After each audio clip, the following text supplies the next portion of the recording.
বাজার থেকে কেনা শুকনো চালের গুঁড়ো দিয়ে কিভাবে পিঠে বানালে পারফেক্ট গুড়ের পাটিসাপটা পিঠে বানানো যায় আজকের ভিডিওতে শেয়ার করব। সাথে থাকছে সন্দেশের পুরের রেসিপিও। তো প্রথমে একটা বাটি নিয়ে নিয়েছি, বাটির মধ্যে দিয়ে দিচ্ছি 1 কাপ চালের গুঁড়ো, দিয়ে দিচ্ছি হাফ কাপেরও কম ময়দা। যেহেতু বাজারে শুকনো চালের গুঁড়ো ব্যবহার করছি তাই ময়দাটা দিলে কিন্তু পিঠাটা খুব সফট হবে, এই জন্য ময়দা দিয়েছি। দিয়ে দিচ্ছি সামান্য একটু লবণ, হাফ কাপ গুড় দিয়ে এই উপকরণগুলো ভিতরে এবার দিয়ে দিচ্ছি 1 কাপ দুধ। দুধটা কিন্তু হালকা গরম দুধ দিচ্ছি। তো এখানে টোটাল 2 কাপ দুধ লাগবে। তো প্রথমে 1 কাপ দুধ দিয়ে ভালোভাবে হাতের সাহায্যে মেখে নিচ্ছি। আপনারা চাইলে হুইস্ক ব্যবহার করতে পারেন। প্রথমে আমি হাতের সাহায্যে ভালোভাবে মেখে নিলাম। এরপর আরও 1 কাপ দুধ দিয়ে হুইস্কের সাহায্যে ভালোভাবে ফেটিয়ে নিচ্ছি। যত ভালো ফেটানো হবে পিঠে কিন্তু ততই ভালো হবে।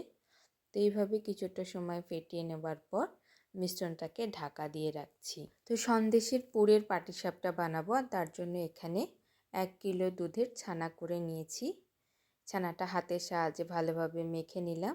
নিয়ে একটা প্যানে গুড় দিয়ে দিচ্ছি সামান্য একটু জল। গুড়টা গলে ফুটে উঠলেই এরপর মেখে রাখা ছানাটা দিয়ে দিচ্ছি। নলেন গুড়ের মাখা সন্দেশের ভিডিওটা কিন্তু আগের দিন পেজে আপলোড করেছি, চাইলে আপনারা দেখতে পারেন কিভাবে ছানা বানালে মিষ্টি নরম হবে। সমস্ত কিছু A to Z কিন্তু ওই ভিডিওতে আপনারা পেয়ে যাবেন।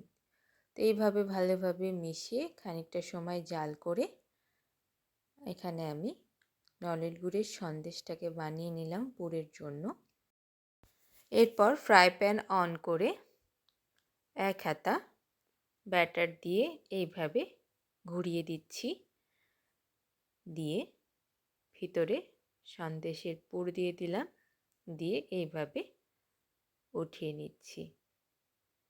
তো ভিডিওটি দেখে আপনারা বুঝতে পারছেন যে কতটা পারফেক্টভাবে দেখুন পিঠেগুলো তৈরি হচ্ছে। ঝাঁঝরাও কীরকমভাবে হয়েছে।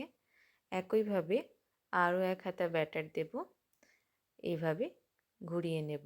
আপনারা চাইলে হাতার পিছনটা দিয়েও কিন্তু গোল করতে পারেন, বাট এইভাবে আমি মায়ের কাছ থেকে শিখেছি, মাকে ছোটোকাল থেকে এভাবেই করতে দেখেছি।